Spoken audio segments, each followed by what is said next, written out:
ভক্তি হলো ভগবানের অনন্য প্রিয়া। তো মন দিয়ে শুনবে, এই সংসারের মধ্যে ভগবানকে ভক্তি থেকে বেশি প্রিয় আর কিছু নেই। ভক্তি থেকে বেশি প্রিয় আর কিছু নেই। আর ভক্তির মধ্যে কোনো বিধি হয় না,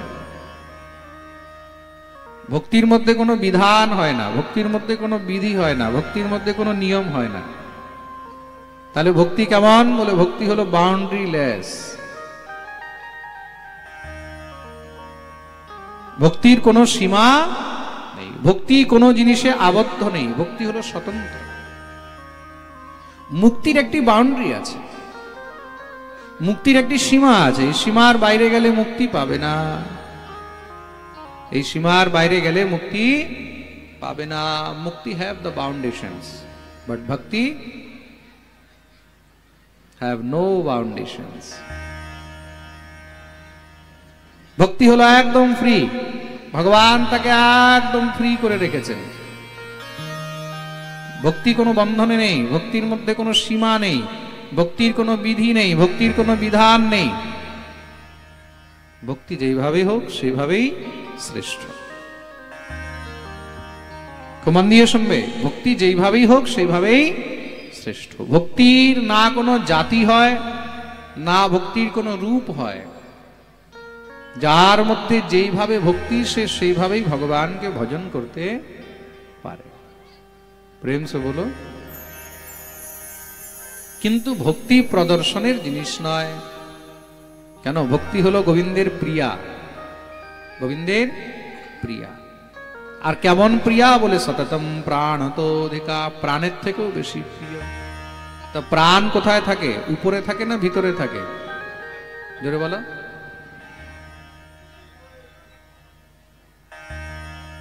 প্রাণ কোথায় থাকে? ভেতরে থাকে না উপরে থাকে? তো প্রাণ তো লুকিয়ে থাকে, তদ্রূপ ভক্তিকেও লুকিয়ে রাখতে হয়। কার যদি মন হয় আমি গোপালকে চুমু খাবো, বলে খাওয়া যায়? বলে হ্যাঁ, কিন্তু 10 জনের সামনে নয়। 10 জনের সামনে কি? বলে এটা হলো নাটক। 10 জনের সামনে গোপালকে চুমু খেয়ে ফেসবুকে ফটো দেওয়া, এটা হলো নাটক। This is the drama, this is not ভক্তি। এটা ভক্তি নয়।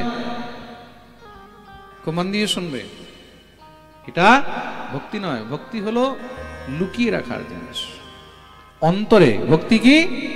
অন্তরে। তোমার ভাব 10 জনকে দেখাবার জন্য নয়। আজকাল তো ভক্তি কি হয়?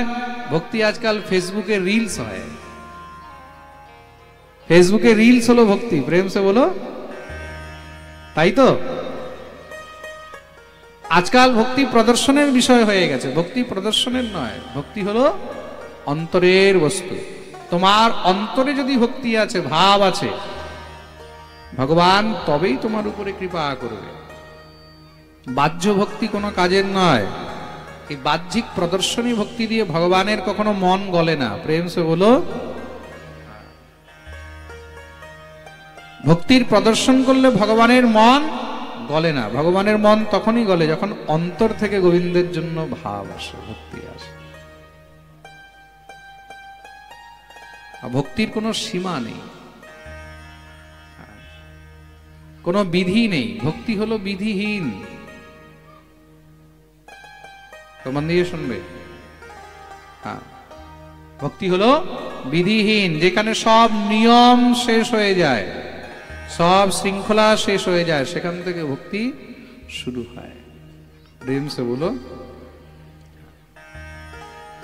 যখন ভাব অন্তরে উদয় হয়, অন্তরের উদয়ের ভাবের মধ্যে, তখন ভক্ত কোনো প্রকারের নিয়ম, কোনো প্রকারের বাধ্যতা ইত্যাদি দেখে না।